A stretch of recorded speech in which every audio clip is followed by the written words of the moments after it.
Hi పిల్లలు, ఎలా ఉన్నారు అందరూ? చిట్టి పురాణాలకి స్వాగతం.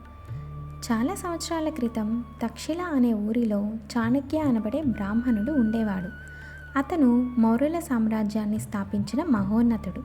ఈ సామ్రాజ్యం స్థాపించడానికి అతను చాలా కృషి చేశాడు. చాలా రాజ్యాలతో యుద్ధం చేసి చంద్రగుప్తుడిని రాజు చేశాడు. ఒకరోజు చంద్రగుప్తుడితో పాట్లిపుత్ర నగరం మీద దండి చేసి ఓడిపోయిన చాణక్యుడు నిరాశగా ఇంటికి బయలుదేరాడు. దారిలో అలసట అనిపించి ఒక ఇంటి అరుగు మీద కూర్చున్నాడు. ఇంట్లో ఒక అవ్వ తన పిల్లలకి అన్నం పెడుతుంది.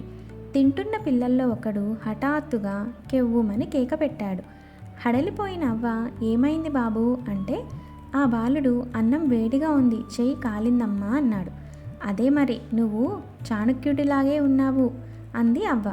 ఎవరైనా అన్నం మధ్యలో చేయి పెడతారా?